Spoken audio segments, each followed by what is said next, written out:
اللہ من الشیطان الرجیم بسم اللہ الرحمن الرحیم الحمد للہ رب العالمین وهو خیر ناصرنا و معین ایاک نعبد و ایاک نستعین اللہم صلی علی محمد و آل محمد وعجل فرجهم رب زدنی علما والحقنی بالصالحین رب یسر ولا تعسر وتمم بالخیر۔ السلام علیکم ورحمۃ اللہ وبرکاتہ۔ زہرا کلاسز سال اول والوں کے لیے آج درس قرآن ہے اور یہ درس نمبر 14 ہے۔ انشاءاللہ 14 درس مکمل ہونے کے بعد سال اول والوں کا امتحان ہوگا، ایگزام ہوگا۔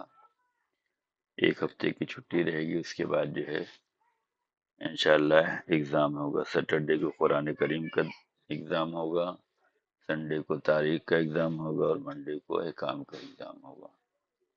اس میں کوشش کریں، تیاری ابھی سے کریں اور اس میں محنت کریں، اس لیے کہ یہی امتحان میں کامیاب ہونے کے بعد جو ہے آگے کی پڑھائی کا مسئلہ آسان ہو جائے گا انشاءاللہ۔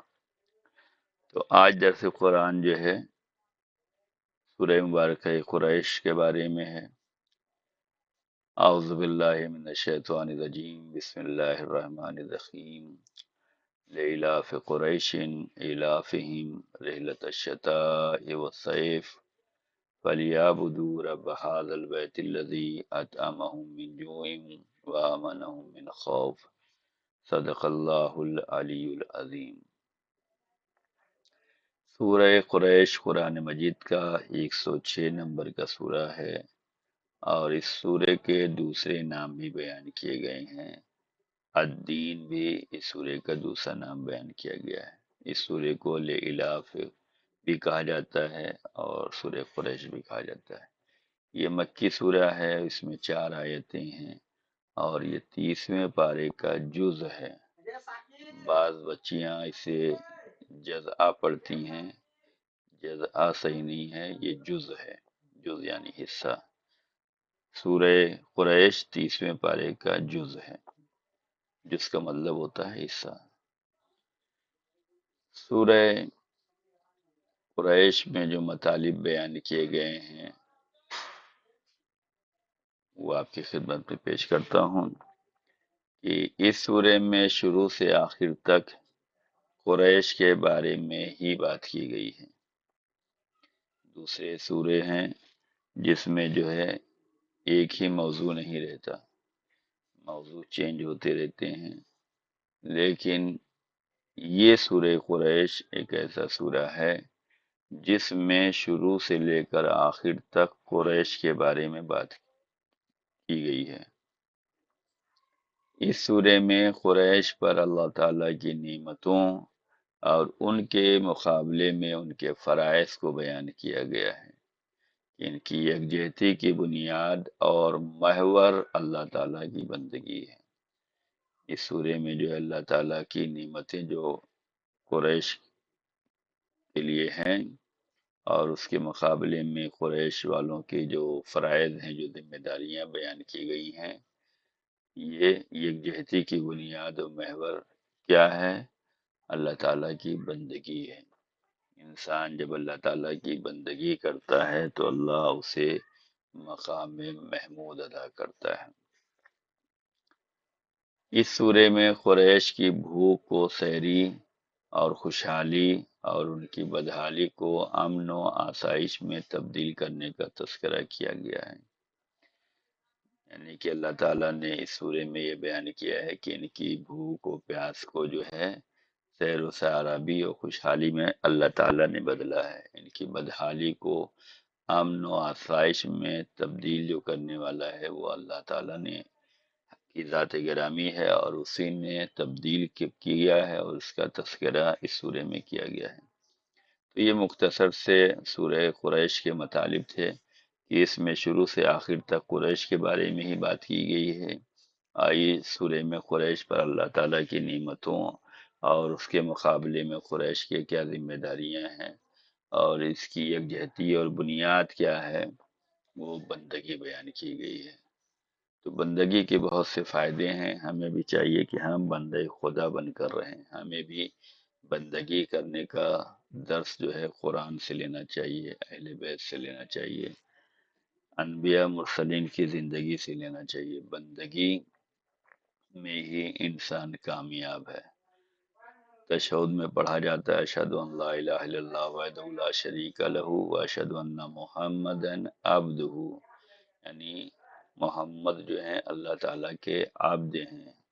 تو یہ بندگی جو ہے انسان کو کمال تک پہنچاتی ہے، اور یہ بڑا شرف ہے، اس کا تذکرہ کیا گیا ہے۔ اس سورے میں قریش کی بھوک کو سیری اور خوشحالی سے بدلنے والے ذات گرامی اللہ ہے، اس کا بھی تذکرہ کیا گیا۔ بدحالی کو امن و آسائش میں تبدیل کیا گیا ہے، اس کا تذکرہ بھی اس سورے میں بیان کیا گیا ہے۔ تو یہاں پہلا سوال یہ ہوتا ہے کہ سورہ قریش کے مطالب کیا ہیں، اس کو لکھیں۔ شان نزول سورہ قریش۔ اس سورے کی شان نزول کے بارے میں ملتا ہے کہ یہ سورہ قریش والوں کے بارے میں نازل ہوا ہے، کیونکہ قریش والے سال میں دو مرتبہ اہم سفر تجارت کرتے تھے۔ قریش والوں کے شان میں یہ نازل ہوا ہے، اور قریش والے سال میں دو مرتبہ اہم سفر تجارت کرتے تھے۔ سردیوں میں یمن کی طرف جاتے تھے، گرمیوں میں شام کی طرف جاتے تھے، یعنی جب سردی کا موسم ہوتا تھا تو یمن کی طرف جاتے تھے، اور جب گرمی کا موسم ہوتا تھا تو شام کی جانب سفر کرتے تھے۔ یہ جو کاروبار کرتے ہیں انہیں معلوم ہوتا ہے کہ کہاں پر کس موقع پہ جانا چاہیے، کون سے سیزن میں کیا چیز لینی چاہیے۔ تو یہ قریش والے بھی یہی کرتے تھے کہ سردی میں دوسرے جگہ جاتے تھے اور گرمیوں میں دوسری طرف جاتے تھے، سردیوں میں یمن کی طرف اور گرمیوں میں شام کی طرف جاتے تھے۔ ان کا پیشہ ہی جو ہے یہ تجارت تھا، اور اسی کے لیے یہ سفر کیا کرتے تھے۔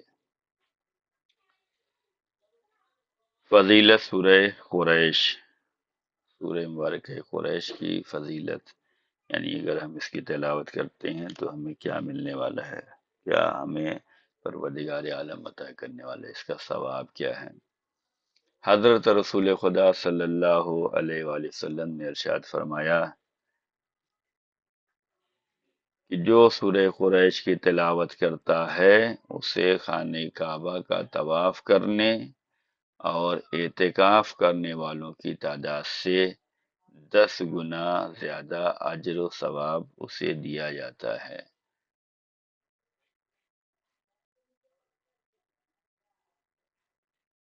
یعنی کہ جو اس سورہ کی تلاوت کرے گا اسے خانہ کعبہ کا طواف کرنے والے اور اعتکاف کرنے والوں کی تعداد سے 10 گنا زیادہ اجر یعنی ثواب دیا جاتا ہے۔ طواف یعنی خانہ کعبہ کا چکر لگانا 7 مرتبہ، یہ جو ہے عمرے میں بھی طواف کیا جاتا ہے، جو لوگ عمرہ کرتے ہیں وہ بھی طواف کرتے ہیں، اور جو لوگ حج پہ جاتے ہیں وہ بھی طواف کرتے ہیں۔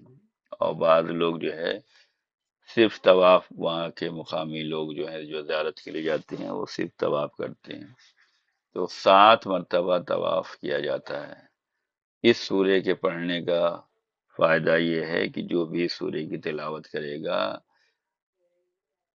اسے خانہ کعبہ کا طواف کرنے اور اعتکاف کرنے والوں کی تعداد سے 10 گنا زیادہ اجر اسے ملے گا جو اس سورے کو پڑھے گا، یعنی سورہ قریش۔ اور صرف فقط کتنے طواف کرنے والے ہیں اسے کوئی گن سکتا ہے؟ ابھی رجب کا مہینہ چل رہا ہے، اس میں کتنے قافلے گئے ہوئے ہیں جو عمرہ کرنے گئے ہیں، شعبان میں عمرہ کرتے ہیں، رمضان مبارک میں عمرہ کرتے ہیں، اور اس کے بعد حج کا سیزن شروع ہو جاتا ہے۔ طواف کبھی نہیں رکتا ہے، طواف خانہ کعبہ ہمیشہ ہوتا رہتا ہے، ہر موسم میں، ہر سیزن میں جو ہے وہاں طواف ہوتا رہتا ہے۔ جتنے بھی طواف کرنے والے ہیں صرف ان کی تعداد کے مطابق نہیں، بلکہ ان کی تعداد سے 10 گنا زیادہ اجر اللہ تعالیٰ اسے دے گا جو سورہ قریش کو پڑھے گا۔ اور فقط طواف کرنے والے نہیں، بلکہ اعتکاف میں بیٹھنے والوں کی تعداد سے بھی 10 گنا زیادہ ثواب ملے گا۔ اعتکاف جو ہے رجب میں بھی ہوتا ہے، شعبان میں بھی ہوتا ہے، رمضان مبارک میں زیادہ ثواب ہے۔ اعتکاف کا مطلب یہ ہوتا ہے، یہ ایک ایسی عبادت ہے جس میں بندہ اپنے کاروبار زندگی سے الگ ہو کر کم از کم 3 دن جو ہے جامع مسجد میں قیام کرتا ہے، اور اس کا قیام وہاں دعا، مناجات، نماز، تلاوت یہی رہتا ہے، اس کے علاوہ وہ کوئی کام نہیں کرتا۔ یعنی اپنے گھر والوں سے بھی نہیں ملتا، اپنے گھر نہیں نکل سکتا، اپنے کاروبار کرنے جا سکتا، وہ صرف مسجدوں میں بیٹھ کر، وہ مسجد جو جامع مسجد ہے وہاں پر کم از کم 3 دن وہیں قیام کرتا ہے، اور وہاں پر قیام کر کے دعا، مناجات، نماز، روزہ یہ سب کرتا ہے۔ اس کو اعتکاف بولتے ہیں، اس کا بھی بہت زیادہ ثواب ہے۔ تو جو سورہ قریش کی تلاوت کرے گا اسے طواف کرنے والوں اور اعتکاف کرنے والوں کی تعداد سے 10 گنا زیادہ ثواب ملتا ہے۔ تو یہاں پر دوسرا سوال یہ ہے کہ طواف اور اعتکاف کے بارے میں بیان کریں۔ دوسری حدیث یہ ہے کہ حضرت رسول خدا صلی اللہ علیہ وسلم نے ارشاد فرمایا کہ جو بھی سورہ قریش کی تلاوت کرتا ہے وہ اس شخص کی مانند ہے جس نے طواف خانہ کعبہ اور مسجد الحرام میں اعتکاف کیا ہو۔ یعنی کہ پڑھنے کا ثواب بھی مل رہا ہے کہ جتنے وہاں حج کرنے والے ہیں، جتنے وہاں اعتکاف کرنے والے ہیں، اس سے 10 گنا زیادہ اجر بھی ملنے والا ہے۔ اور جو اس کی تلاوت کر رہا ہے وہ ایسا ہے جیسے اس نے خانہ کعبہ کا طواف کیا ہو اور مسجد الحرام میں اعتکاف کیا ہو۔ اللہ تعالیٰ کتنا بندوں کو نواز رہا ہے، کتنا ثواب دے رہا ہے۔ یہ چھوٹی سی سورہ اگر ہم اس کی تلاوت کرتے ہیں تو ہمیں یہاں ہندوستان میں یا پاکستان میں جو جہاں سے بھی کر رہا ہے اس کو پروردگار عالم کیا ثواب دے رہا ہے؟ خانہ کعبہ میں طواف کرنے کا ثواب مل رہا ہے، مسجد الحرام میں اعتکاف کا ثواب مل رہا ہے۔ یعنی اگر یہ چھوٹی سی سورہ ہم تلاوت کر رہے ہیں تو ہم دنیا کے کسی کونے میں ہیں، لیکن ہمیں خانہ کعبہ کے طواف کرنے کا ثواب مل رہا ہے، ہمیں مسجد الحرام میں اعتکاف کرنے کا ثواب مل رہا ہے۔ تو ہمیں چاہیے کہ ہم ان چھوٹے چھوٹے سوروں کو پڑھتے رہیں، تلاوت کرتے رہیں، اس کے معنی اور مطالب اور اس کی تفسیر کی جانب متوجہ رہیں۔ جو جتنا سمجھ کر پڑھے گا، جو جتنا سمجھ کر تلاوت کرے گا اور جو اس پر عمل کرے گا اسے سب سے زیادہ ثواب ملنے والا ہے۔ عابد اور عالم میں بہت بڑا فرق ہے۔ عابد عبادت کرنے والے کو کہتے ہیں اور عالم جو ہے جاننے والے کو کہتے ہیں۔ عالم کی فضیلت عابد پر بہت زیادہ ہے، یعنی 70 عابد ایک طرف، ایک عالم ایک طرف ہے۔ عالم کیوں؟ یہ 70 عابد جو کر رہے ہیں یہ سمجھ کر نہیں کر رہے ہیں، اگر یہ سمجھ کر کرتے ہوتے تو ان کی بھی فضیلت زیادہ ہوتی۔ عالم جو کام کرتا ہے وہ سمجھ کر کرتا ہے، یعنی ہم اگر سورہ قریش پڑھ رہے ہیں تو ہم اس کے مطلب بھی سمجھنے کے لیے لاف قریش لاف الشتاء والصیف، اس کا مطلب کیا ہے۔ عالم اسے کہتے ہیں جو اس سورہ کو بھی پڑھ رہا ہے، اس کے مطالب کو بھی سمجھ رہا ہے اور اس کی فضیلت کو بھی جانتا ہے کہ اس کے پڑھنے کا ہمیں کتنا زیادہ ثواب مل رہا ہے۔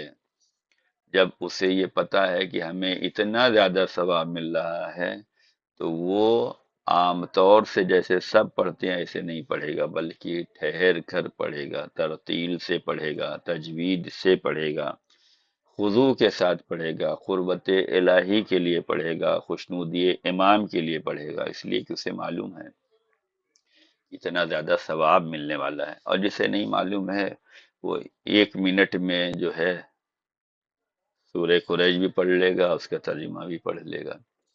تو جو چیز سمجھ کر بجا لائی جائے اس کا ثواب زیادہ ہوتا ہے، اور جو سمجھ کر بجا نہیں لاتے اس کو بجا لاتے تو ہیں لیکن اتنا ثواب نہیں ملتا۔ اللہ ثواب تو دیتا ہے لیکن اتنا نہیں دیتا جتنا عالم کو دے گا۔ عالم کا مطلب یہ نہیں کہ کوئی مولانا ہے، عالم کا مطلب یہ ہے کہ وہ جاننے والا ہے، سورہ قریش بھی پڑھ بھی رہا ہے، ترجمہ بھی جان رہا ہے، تفسیر بھی جان رہا ہے، شان نزول بھی جان رہا ہے، اس کے پڑھنے کا ثواب رسول اللہ صلی اللہ علیہ وسلم نے کتنا بیان کیا ہے وہ بھی جانتا ہے۔ یہ سب اگر جاننے کے بعد اس سورے کی تلاوت کرے گا تو اسے جو ہے اسے ثواب زیادہ ملے گا۔ کیوں؟ اس لیے کہ وہ سمجھ کر پڑھ رہا ہے۔ تو ہمیں سمجھنے کی ضرورت ہے، اور سمجھنے کے ساتھ ساتھ اگر اس پر عمل کر لیا جائے تو اور زیادہ ثواب ہوتا ہے۔ تو جو کچھ بھی ہم یا عالمہ کورس میں یا ذاکرہ کورس میں پڑھ رہے ہیں، اس سے صرف پڑھنا کمال نہیں ہے، پڑھنا تو کمال ہے لیکن اس کو سمجھنا بھی کمال ہے، اور اسی پر اپنی زندگی کو گزارنا، اپنی لائف میں اس کو اتارنا، یہ زیادہ ثواب رکھتا ہے۔ یعنی چھوٹے چھوٹے سورے جو ہم نے پڑھے ہیں، چاہے وہ سورہ معون ہو، چاہے وہ سورہ کوثر ہو، جو بھی ہم نے پڑھا ہے اس کے پڑھنے کا اتنا زیادہ ثواب ہے کہ ہم زیادہ سے زیادہ کوشش کریں کہ جب بھی ہمیں وقت ملے ہم تلاوت قرآن کرتے رہیں۔ اور یہ یاد رہے کہ تلاوت قرآن زبانی بھی ثواب ہے، لیکن اگر ہم قرآن کریم کو دیکھ کر تلاوت کریں گے تو اس کا زیادہ ثواب ہے۔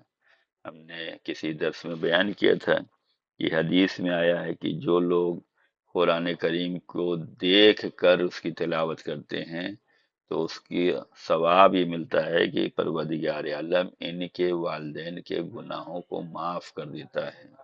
یعنی اگر ہم قرآن کریم کو دیکھ کر پڑھیں گے تو اس کا فائدہ ہمیں بھی ہو رہا ہے اور ہمارے والدین کو بھی ہو رہا ہے۔ تو ہر چیز آج کے زمانے میں اگر ہم اپنے والدین کے لیے کچھ نہیں کر سکتے تو کم از کم اتنا کریں کہ نماز کے بعد ان کی صحت و سلامتی کے لیے دعا کریں، ان کی شفا یابی کے لیے دعا کریں، ان کے سکون اور اطمینان کے لیے دعا کریں، اور قرآن کریم کو دیکھ کر پڑھیں تاکہ پروردگار عالم ہمارے اس عمل سے ہمارے والدین کے گناہوں کو معاف فرما دے۔ یہ حدیث میں ہے جو قرآن کریم کو دیکھ کر تلاوت کرتا ہے اللہ تعالیٰ اس کے والدین کے گناہوں کو معاف کر دیتا ہے۔ اسی حدیث میں یہ ہے کہ اگر اس سورے کو کھانے پر پڑھا جائے تو اس کھانے سے کوئی نقصان نہیں ہوگا۔ آج کل ہر انسان بیمار ہو رہا ہے، بچے بیمار ہو رہے ہیں، فوڈ پوائزن ہے، کیا کیا ہے، موسم کی چینجنگ ہے، ہر چیز ہے۔ ہمیں خود اپنی صحت و سلامتی کا خیال رکھنا چاہیے، ہمیں خود اپنے اہل و عیال کا خیال رکھنا چاہیے، ہمیں خود اپنے بچوں کی دیکھ بھال کرنی چاہیے۔ یہ حدیث، یہ سورہ قریش کی فضیلت میں رسول اللہ صلی اللہ علیہ وسلم نے بیان فرمایا ہے کہ اگر اس سورے کو کھانے پر پڑھا جائے تو اس کھانے سے کوئی نقصان نہیں ہوگا، اور وہ کھانا اس کے لیے باعث شفا ہوگا۔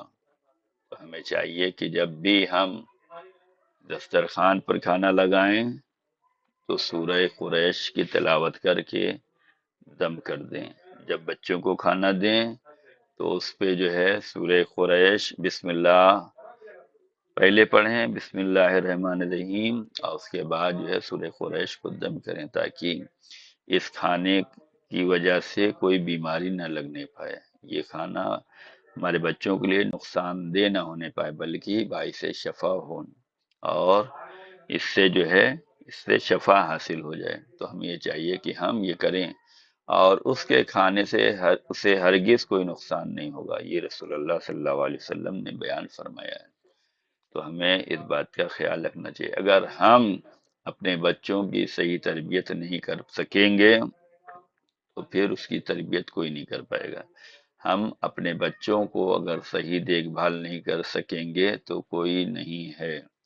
یہ بچے امانت خدا ہیں، اللہ نے یہ امانت دی ہے۔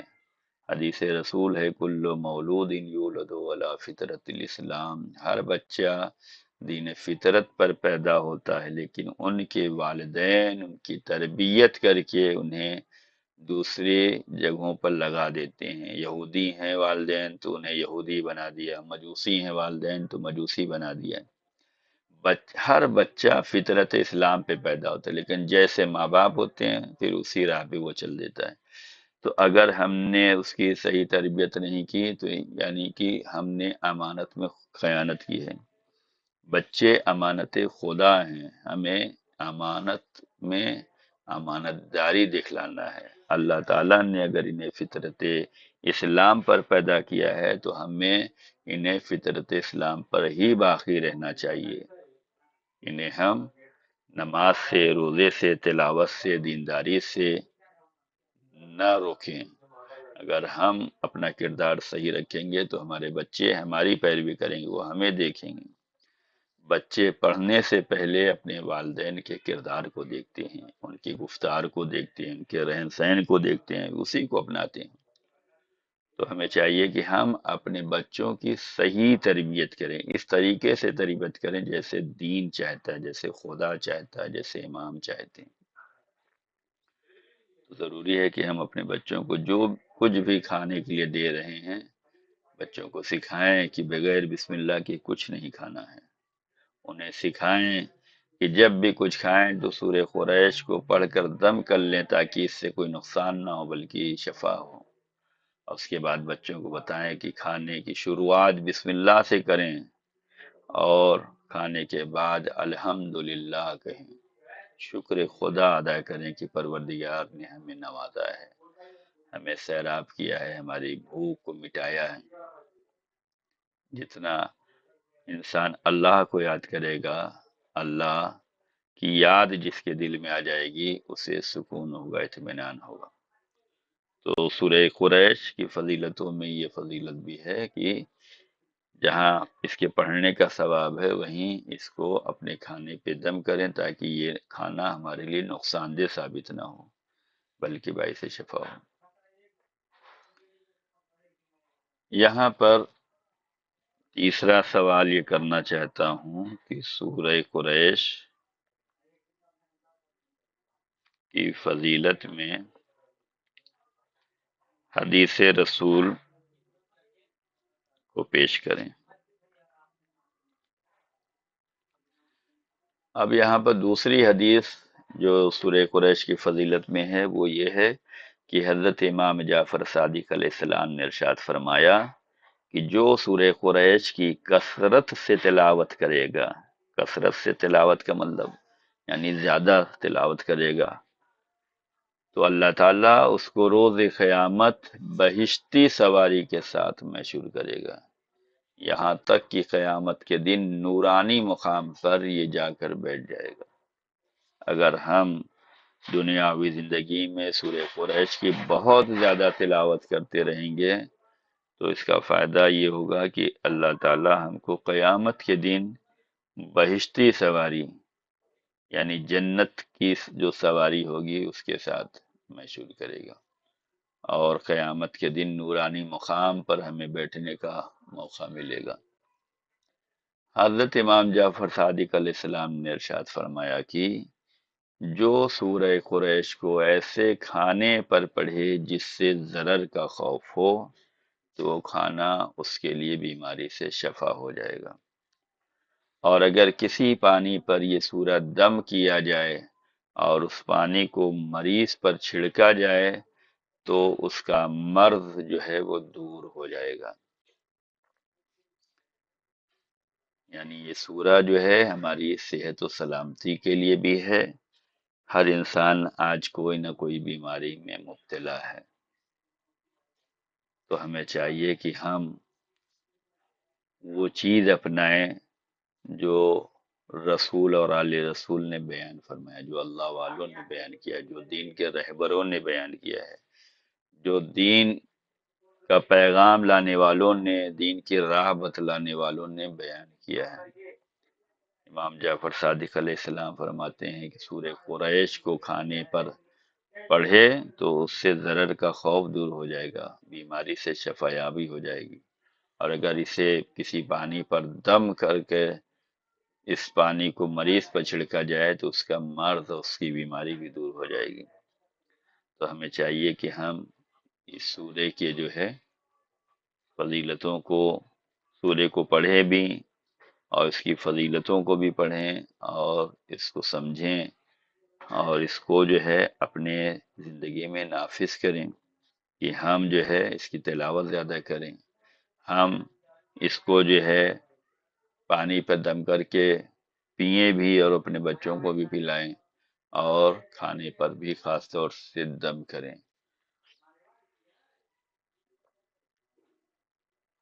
اب جو ہے سورہ قریش کا ترجمہ۔ بسم اللہ الرحمن الرحیم، شروع اللہ کے نام سے جو بڑا مہربان اور زیادہ رحم کرنے والا ہے۔ لإلاف قریش، قریش کے انس و الفت کی خاطر، الافہم رحلۃ الشتاء والصیف، جو انہیں سردی اور گرمی کے سفر سے ہے ابرہہ کو ہلاک کر دیا۔ فَلْيَعْبُدُوا رَبَّ هَٰذَا الْبَيْتِ الَّذِي، لہذا ان کو چاہیے کہ اس گھر کے مالک کی عبادت کریں، الَّذِي أَطْعَمَهُم مِّن جُوعٍ وَآمَنَهُم مِّنْ خوف، جس نے انہیں بھوک میں سیراب کیا اور خوف میں محفوظ بنایا ہے۔ تو یہ سورہ قریش کا ترجمہ ہے۔ چوتھے سوال کے طور پر یہاں پر سورہ قریش کا صرف ترجمہ تحریر کریں۔ اب سورہ قریش کی مختصر سی تفسیر بیان کر دیتے ہیں۔ مختصر سی تفسیر: قریش قرش کا معنی ہے کمانا، اسی قرش سے قریش بنا ہے۔ قرش کا معنی ہے کمانا، چونکہ یہ لوگ تجارت پیشہ تھے، نہ ان کے پاس زراعت تھی اور نہ مالداری۔ زراعت کا مطلب کھیتی۔ تو یہ قریش تجارت پیشہ لوگ تھے، ان کے پاس زراعت بھی نہیں تھی، مالداری بھی نہیں تھی، بلکہ غیر ملکی تجارت کر کے بسر اوقات کرتے تھے، اور یہ نضر بن کنانہ کی اولاد سے تھے، اور نضر کی اولاد کو ہی قریش کہا جاتا ہے۔ یہاں پانچواں سوال یہ ہے کہ قریش کے بارے میں مختصر بیان کریں۔ یہ کون تھے، ان کا پیشہ کیا تھا، کس کی نسل سے تھے، کس کی اولاد سے تھے، قریش کیوں کہا جاتا ہے یہ؟ تو قرش کا معنی ہے کمانا، چونکہ یہ لوگ تجارت پیشہ تھے، نہ ان کے پاس زراعت تھی اور نہ مالداری تھی، بلکہ غیر ملکی تجارت کر کے بسر اوقات کرتے تھے، اور یہ نضر بن کنانہ کی اولاد سے تھے، اور نضر کی اولاد کو ہی قریش کہا جاتا ہے۔ اور حرم کعبہ کی زیارت اور حرم کعبہ کی مجاورت کی وجہ سے پوری عرب آبادی ان کا احترام کرتی تھی۔ یہ خانہ کعبہ کے مجاور تھے، دیکھ بھال کرتے تھے، یہی چراغ جلاتے تھے، یہی روشنی کرتے تھے، یہی صفائی کرتے تھے، یہی خدمت کرتے تھے، اور اس کام کی وجہ سے جو ہے پوری عرب آبادی ان کا احترام کرتی تھی، اور اتنا زیادہ احترام تھا کہ یہاں تک کہ اگر کہیں قافلہ چوروں اور ڈاکوؤں کی زد میں آ جاتا تھا اور کوئی شخص کہتا کہ میں حرم کعبہ کا مجاور ہوں، تو چور اور ڈاکو بھی اس کو چھوڑ دیتے تھے، اور یہی وجہ ہے کہ بڑے سے بڑا دشمن بھی ان پر چڑھائی نہ کر سکتا تھا۔ بس اللہ تعالیٰ فرماتا ہے کہ ہم نے ابرہا کی فوج کو پرندوں سے مروایا تاکہ ان کی عقیدت میں اضافہ ہو اور ان کی کعبے سے محبت برقرار رہے۔ ابرہا کا واقعہ آپ سب جانتے ہیں کہ وہ خانہ کعبہ کو ڈھانے کے لیے آیا تھا۔ سورہ فیل میں اس کا تذکرہ آئے گا انشاءاللہ۔ اللہ تعالیٰ نے ابرہا کی فوج کو جو ہے، جسے اصحاب الفیل کہا جاتا ہے، پرندوں سے کے منقار یعنی چوچ میں جو ہے جتنی بڑی کنکڑی آئی، اسی کنکڑی سے پروردگار عالم نے ابرہا کی فوج کو ہلاک کر دیا۔ کیوں کیا؟ یہاں پر سورہ قریش میں بیان کیا گیا ہے کہ بڑے سے بڑے دشمن بھی ان پر چڑھائی نہیں کر سکتے تھے۔ اللہ تعالیٰ نے فرمایا کہ ہم نے ابرہا کی فوج کو پرندوں سے مروایا تاکہ ان کی عقیدت میں اضافہ رہے، ان کی کعبے سے محبت برقرار رہے۔ کیوں؟ یہ مجاور تھے، یہ خدمت گزار تھے، اس لیے یہ محبت کرتے تھے۔ اللہ یہ چاہتا ہے کہ ان کی عقیدت میں اضافہ ہی رہے اور یہ کعبے سے محبت کرتے رہیں۔ تو یہ قریش کے فضائل تھے۔ حضرت رسول خدا صلی اللہ علیہ وسلم نے ارشاد فرمایا کہ اللہ تعالیٰ نے فرزندان نے حضرت اسماعیل میں سے بنی کنانہ کو منتخب کیا، اور بنی کنانہ میں قریش یعنی ہاشم کو، اور قریش میں سے مجھ کو منتخب کیا ہے۔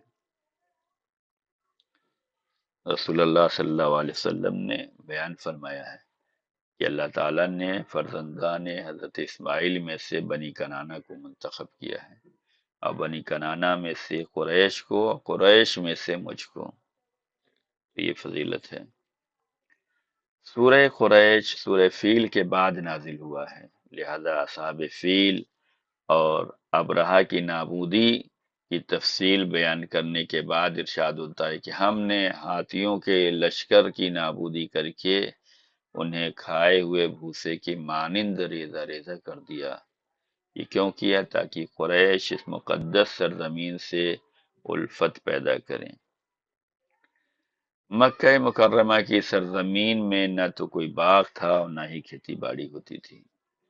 جانور کی دیکھ بھال بھی ان کی محدود تھی۔ ان کی درآمد زیادہ تر انہی تجارتی قافلوں کے ذریعے ہوتی تھی۔ وہ سردی کے موسم میں جنوب یعنی سرزمین یمن کی طرف جاتے تھے، جس کا موسم نسبتاً گرم ہوتا تھا، ادھر رخ کرتے تھے، اور گرمی کے موسم میں شمال کی جانب یعنی سرزمین شام کی طرف سفر کرتے تھے، جس کا موسم نسبتاً خوشگوار ہوتا تھا۔ یہ لوگ سفر کرتے تھے۔ کلبی نقل کرتے ہیں کہ سب سے پہلے مکہ مکرمہ سے شام کی طرف سفر تجارت کے لیے ہمت کر کے نکلنے والے بہادر انسان حضرت ہاشم بن عبد المناف تھے۔ اس کے بعد دوسرے لوگوں کو بھی سفر تجارت پر جانے کا حوصلہ ملا۔ تو یہ رہا آج کا مختصر صدر جو سورہ قریش کے بارے میں تھا، جس کی مطالب کو پڑھا، جس کی شان نزول کو پڑھا، جس کی فضیلتوں کو پڑھا، جس کے ترجمے کو پڑھا، اور قریش کے بارے میں پڑھا، اور قریش کے بارے میں کیا بتایا گیا ہے، کیا سمجھایا گیا ہے، ان چیزوں کو ہم نے پڑھا۔ انشاءاللہ امید کرتے ہیں کہ یہ درس آپ سب کی سمجھ میں آیا ہوگا، اور اس درس سے ہمیں اپنی زندگی میں اسے اپنائیں، اور حوصلہ ملے گا کہ جو لوگ دین کی خدمت کرتے ہیں، جیسے کہ قریش والوں نے مجاوری کی ہے، دیکھ بھال کی ہے خانہ کعبہ کی، تو اللہ تعالیٰ نے انہیں جو ہے دشمنوں سے بچایا ہے۔ ابرہا جب آیا تھا تو اللہ تعالیٰ نے ابرہا کو نابود کیا ہے۔ اللہ حفاظت کرتا ہے۔ تو اگر دین کی کا جذبہ ہوگا، دینداری ہوگی، تو اللہ تعالیٰ یقیناً اس کی حفاظت کرتا ہے، دشمنوں کے شر سے اسے بچاتا ہے۔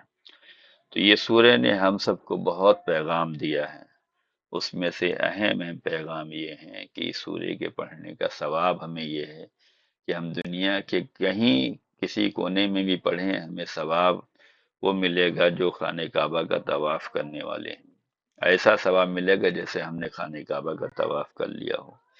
اس سورے کے پڑھنے کی وجہ سے ہمیں ایسا ثواب ملے گا جیسے ہم نے مسجد الحرام میں جو ہے اعتکاف کیا ہو۔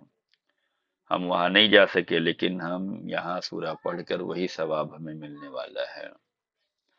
جتنے لوگوں نے ابھی تک طواف کیا ہے، اعتکاف کیا، ان سب سے 10 گنا زیادہ ثواب ہمیں ملنے والا ہے۔ اگر ہمارا کھانا ہمارے لیے مضر ہو رہا ہے، نقصان دہ ہو رہا ہے، اگر ہم بیمار ہیں، تو اس سورے کا سہارا لیں کہ کھانے پر سورہ قریش کو دم کریں، پانی پہ دم کریں، اس کے بعد یہ پانی کو پئیں، صحت یابی ہوگی۔ تو اس سورے سے ہمیں زیادہ سے زیادہ فائدہ اٹھانے کی ضرورت ہے۔ انشاءاللہ امید کرتے ہیں کہ درس آپ تمام خواہران کی سمجھ میں آیا ہوگا۔ اس میں جو 5 سوال کیے گئے ہیں اس کے جواب لکھ کر ہمارے ٹیلی گرام نمبر پر بھیجیں، اور چونکہ یہ قرآن کریم کا درس ہے اور ہر ایک کے لیے فائدہ مند ہے، لہذا کوشش کریں کہ یہ اپنے رشتہ داروں میں، دوست احباب میں، اسلامک گروپ میں جو ہے اس درس کو فارورڈ کریں، تاکہ ہماری ذات کی وجہ سے، آپ کی ذات کی وجہ سے دوسرے لوگوں کو بھی اس سے فائدہ ہو۔ اسلام یہ چاہتا ہے کہ انسانیت کی خدمت کیا جائے۔ آج لوگ پریشان حال ہیں، آج لوگ بیمار ہیں، آج وہ تکلیفوں میں ہیں، دشمنوں کے نرغے میں ہیں، تو یہ سورہ دشمنوں سے بھی بچاتا ہے اور بیماری سے بھی بچاتا ہے اور پریشانی سے بھی بچاتا ہے۔ لہذا اگر ہو سکے تو اس درس کو جو ہے لوگوں میں فارورڈ کریں، تاکہ ہر ایک جو ہے اس سورے سے فائدہ حاصل کر سکے اور اس کا ثواب جاریہ ہم سب کے نام اعمال میں پروردگار میسر کرے گا۔ فقط والسلام علیکم ورحمۃ اللہ وبرکاتہ۔